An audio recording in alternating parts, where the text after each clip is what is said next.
আসসালামু আলাইকুম ভাই ও বন্ধুরা, আশা করি সবাই ভালো আছেন। আল্লাহ তালার কাছে লাখো কোটি শুকরিয়া যে মহান আল্লাহ তালা আমাকে সুস্থ রেখেছেন এবং কি যারা ভিডিওটা দেখতেছেন তাদেরকেও সুস্থ রেখেছেন।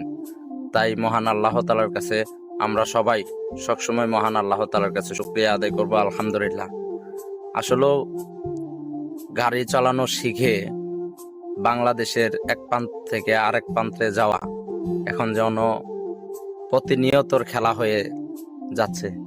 আজকে যে জায়গায় এসেছি এটা হলো নরসিংদী বারিচা এলাকাটার নাম নরসিংদী জেলা বারিচা এলাকা।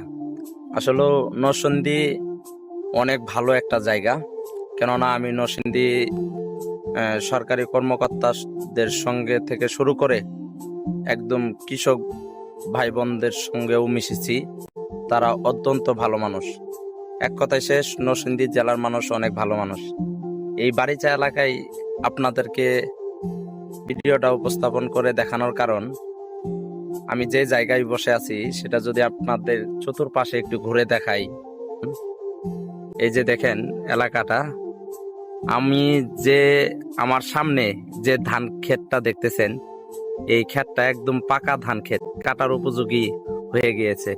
এবং কি পটলের ক্ষেত, এবং কি সেম একদম আমার বাড়ির এলাকার মতো, যেরকম আমাদের এলাকাটা সেরকমও এই এলাকাটা আমার কাছে অনেক ভালো লেগেছে, যে কারণে আমি আপনাদেরকে ভিডিওর মাধ্যমে উপস্থাপন করে দেখাইলাম। একটু জোরে বৃষ্টি নেমে চলে আসছে আর কি, সেজন্য আপনাদেরকে আর একটু ভালোভাবে দেখানোর ইচ্ছা ছিল, দেখাইতে পারলাম না। অনেক জোরেই বৃষ্টি নেমেছে।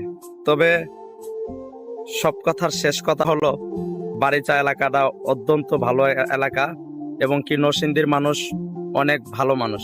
আজকে আপনাদের মাঝে কথা বলবো আমি নরসিংদী জেলা নিয়ে। ঘুরতে এসেছি নরসিংদী জেলার বারিচা এলাকা। এই জায়গার মানুষ কেমন, জায়গা কেমন, আমি আপনাদেরকে এই ভিডিওর মাধ্যমে বিস্তারিত দেখানোর চেষ্টা করব। সবাই ভিডিওটি দেখতে থাকুন।